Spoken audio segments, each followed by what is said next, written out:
Aberlour 16-year, 40% ABV from the heart of Speyside.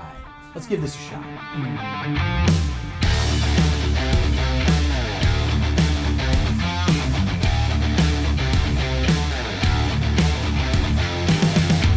What's up? Hey guys. Hey guys, it is Scotch for Dummies. 4 guys on the Scotch journey to help you with your next Scotch purchase. Aberlour 16? Maybe. Aberlour. All right. Every time. I don't even know what's going on.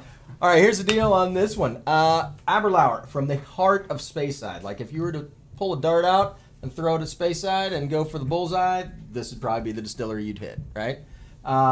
It is situated, the distillery itself is over the site of a well to Saint Edrigan. Is that how you pronounce it? Some saint. A saint back in like 960 AD.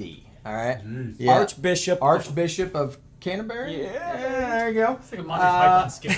It really is. Anyway, it's I'm Archbishop of. No, you're not. You want to be told. It's a natural spring. The water is very soft and it's very purified because of the how the topography of the area is situated. So that's what they wanted. They wanted to use that super soft natural water for It's gone for through the some whiskey. history though. Yeah. It burnt down once. They all burned down eventually, right? Rebuilt. Ownerships traded. And who owns It was started by the guys who started Glen Grant, and then that distillery was built in like the 1825. When that distillery, I don't know if it burnt down or if they just rebuilt it. Maybe it was shoddy construction, but the gentleman that rebuilt it in the 1870s, he's actually buried across the street, and so he kind of rebuilt it and on the same site, and so it was all Aberlour, but it was this guy versus that guy. Because it's named after the site that it's built on. Mm-hmm. So you're looking at 16 years. Aberlour has kind of interesting stills. They're coal-fired. They have wide, flat bottoms. It's a pear-shaped still, so there's no onion dome or no big. There's not that much copper, and plus the line arms point down. So theoretically, if you do that and you run your stills hot, you're gonna have a heavy liquor. Right. But supposedly this isn't, so they must run their stills at a lower speed to help. Well, and reflux they work. use cork bungs instead of wood bungs in their barrels, Mm. and so that lets the barrels gas off some of the harsh that's stuff interesting. that's maybe in the barrel. It kind of speeds up that whole softening process a little bit. I don't know how much it speeds it up, but at least somewhat. So this is 16 years. Partially done in ex-bourbon and sherry casks, and then married together. It doesn't say anything about natural color, so I'm going to assume there may be a little touch of And caramel you in there. said 40%. And so 40% ABV, so Chill filtered. it's definitely chill filtered. 40 ABV. And on the label, it talks about the barrels, and it says they're matured in a mix of rare and expensive sherry butts. So some of the sherry butts are rare, and some of them are expensive, but maybe not both. I find expensive to be a relative term, right? And so is rare. Let's be Speaking of rare and Exactly. expensive, these coins right here, Coin number 80. 80 for what? The year I was in third grade. Oh. That's Rare. actually that might I'm be sorry. Rare and That's- expensive. Probably right. I'm doing some quick Coin math. number and- 80. Yes. 16. Did we have a price point on this, guys? Oh, we didn't get that. I don't know. I mean, I'm trying to think. I don't remember what we paid for, how we actually acquired it. For some reason I was thinking $65, but I'm going to try quick here and see. Well, yeah, we'll go. That was the one thing that we didn't get time to Yeah, so delve I'm into. just curious to know about how much. We've actually had this bottle for a little bit, and we actually, if you noticed, it was already opened. We previously shot a review, and we had some sound difficulty. Mm-hmm. So this is actually the reshoot review. But it's been a minute. But if we have technical difficulties, we like to let stuff sit for a little bit, so we kind of come at it from Forget it. a fresh.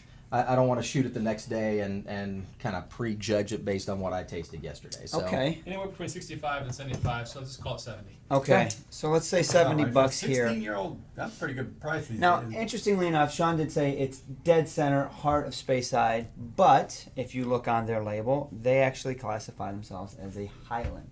which is Legal. it's legal It's because the same. Speyside is in the heart of Highland, so they can get away with saying they are Highland. I just find it interesting when distilleries do that. You know, you're in the heart of Speyside, its own designated region. Why wouldn't you be proud of that? So I got fruitcake in the nose. See, I'm getting apples. I got hops. Hot? Yeah. I think you did it wrong. No, I didn't. Use your other nose. I don't know how you get No, hops. I'm getting hoppiness out of it. Other nose. Yeah, way down on there's I- like a bubblegum hops. I can get behind your fruitcake. I think that it's got some nice fruity notes. They're light. You're not getting apples on that? Just a hint of maybe Fuji. Yeah, maybe Oh, yeah. a little bit of Fuji. maybe apple or pear, something like Could that. be pear. Nah. I think it's just a. 'Cause it's But a light. honestly, it's got a nice, what I would classify as a nice sherried smell to it. It's not over the top. It's obvious No. that it's not full sherry. So it's just got a hint of that stuff, but it is there. I mean, sometimes you get that stuff that's like, I would put some of it in sherry cask, and you're like, really? Are you sure? Did you put it in this batch? Because I don't get it out of there. But this one actually has a nice light sherried quality about it. Yeah. Almost a little rum too, like a rum fruitcake. It's light. I mean, it feels like a very light spirit. Well, it says 40% ABV, so you're not going to have, a bunch of alcohol harshness. But it's really flavorful. It's bright. It's, apple and pear, and that's kind of what I'm getting out of it today. The brightness out of it. Almost like a caramel apple. Yeah. You know, I mean, it's got some sweetness to it. Or like an apple crisp. Yeah, because I'm getting some of that. Because it's got some like grit. some oatish, grainish Yes. quality to it as well. So, It does. It does. So maybe that like- brown it's sugar like and apple- it's apples and oat. It's like drinking an apple pie. It's like I don't going know to why an I apple expected orchard it to be heavier. festival and having some spirit. I mean, it's kind of. I think your lie arm comment got me, and the shape of the still has got this predetermined. I expected a heavier Scotch. It's not as heavy as I It's thought not it would. heavy. And the beauty of that is if you run your still slowly, then the line arm really doesn't matter that much. You've been talking about your Scotch. I think that it would be interesting to try this at a higher ABV that wasn't chill filtered, because it's got a decent mouthfeel. I would That's call what it I'm like a surprised. medium bodied mouthfeel to it. So I think if this wasn't chill filtered, it would actually be a very coating That would be Scotch. And I think that the finish Well- kind of hangs out a little bit longer than you would It does. anticipate. It's not heavy, but it's I still think there's kind a of sticks there a spiciness little to bit. it. It's not alcohol heat because it's only No. 40% ABV, but there's That's a allspice. there's a spice finish. Yeah, it just wants to And sting. it's not like super strong. It's just there in the finish for me. So now it's smelling like a pretzel. I will say It's got a that pretzel smell, like grain, whatever that. Really? Yeah. I like Put the water on it. I like the fact that normally if you get a Scotch that has Salted kind of pretzel. a lighter taste profile, especially at 40, by the second or third sip, my mouth starts to get used to the flavor of the Scotch, Right. and I start to lose some of that flavor profile that I got on the initial sip or two. And this one doesn't really do that. I mean, every time I take a sip, it refreshes it. It's got a nice. It's an easy drinker. I can tell you that. Oh man, you can go through a bottle of this really Yeah. fast. 16 I years. see, well, especially at the price. For $70, you sit there maybe at a table in New Orleans and you drink some of this just because it's fun to do. Let's say hypothetically. Hypothetically, you would be there. Did you say New Orleans? I did. So interestingly enough, I do want to say, you guys have like a profile, like a flavor profile memory. You've tasted a Scotch and you relate it to another one. I'm not saying that this is in the same par as this. This is a 16-year-old, and what I want to reference is a non-age, but it reminds me of a monkey shoulder It to a does, degree. yeah. And that's why when you said New Orleans, I'm like, well, that's interesting that you would say That's that probably because why I brought I it think up. you did kill a bottle of that in New Orleans. Well, We did, yes. did you guys put water on it yet? Not I yet. just did. Because it brought out the spicy note you were talking about. And it didn't kill it. I'm surprised. And it's not it's like a cinnamon clove kind of thing going on. It's got a little bit of Well, that upfront cloviness, punch, yeah. but it's not over the top. It's a real nice glass.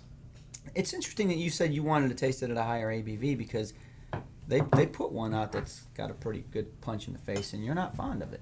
Well, That's a different. I am. Yeah, that's a different review. But there's a reason why I'm not. It doesn't have anything to do with the flavor profile. Right. For some So- reason, just gives you a headache. It does. Everybody's got I one. think I'm ready to go. All right, talk to us. All right. So this is actually a really pleasant Scotch. It is not my wheelhouse. It's not the bitch.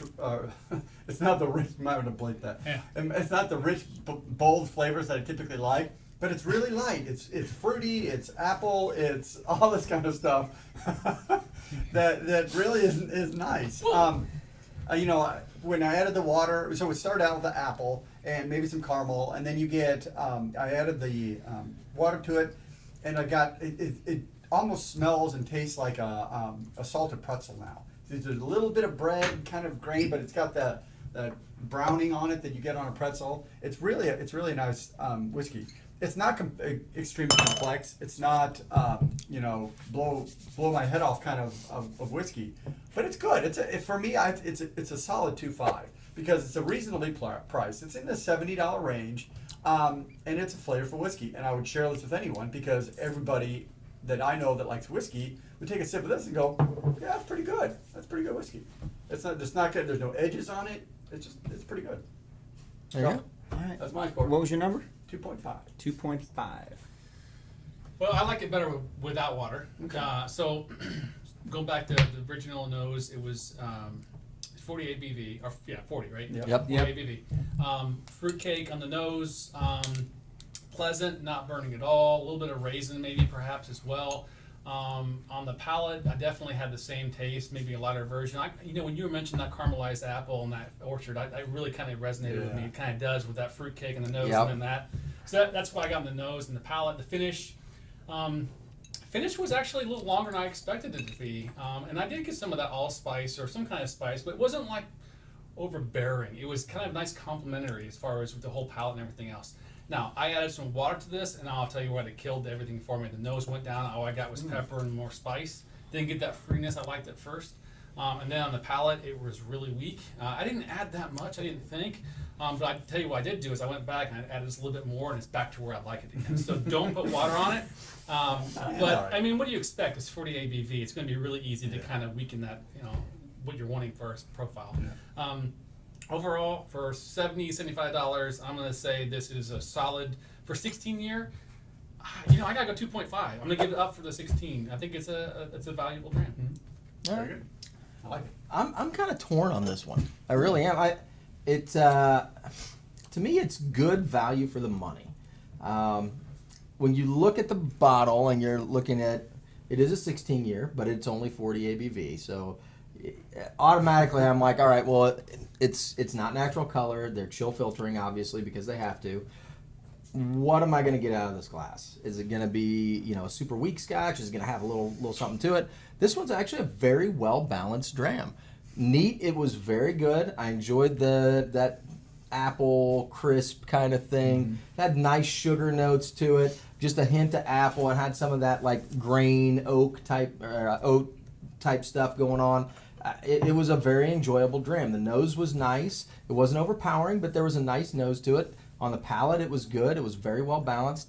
I actually added a little more water than I wanted to see what it would do, because it actually had a pretty good nose and flavor profile. I kind of wanted to see if it would hold up.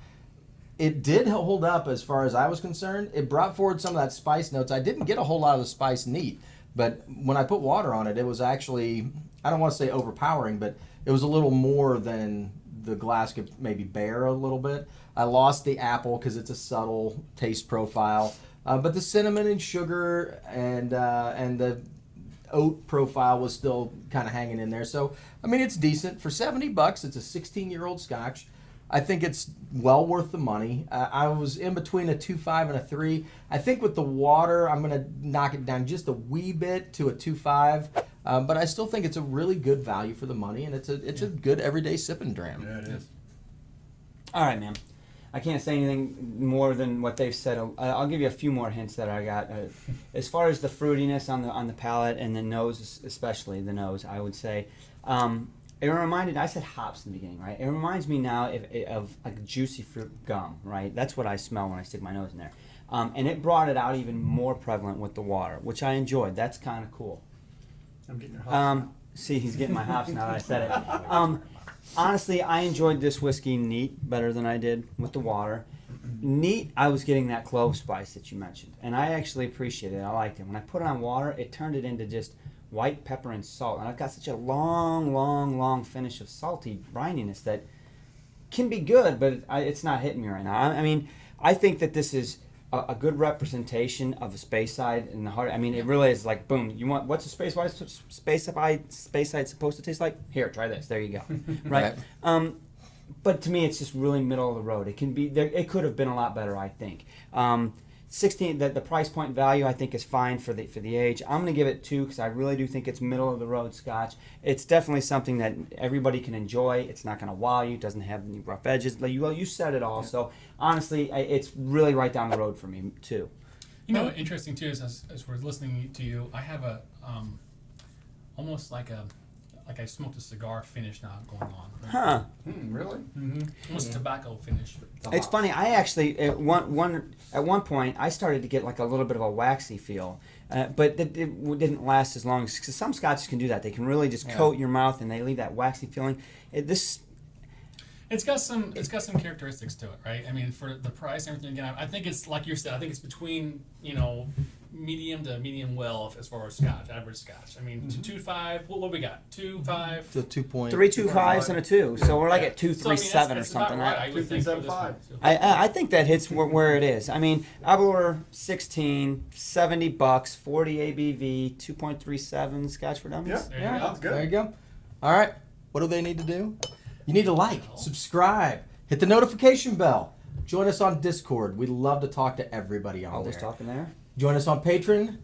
Hit us up on Twitter, Facebook, and wherever you get your podcasts. Howser, that's a mouthful. We'll see you on Thursday nights for the live. Cheers, guys. Cheers, guys.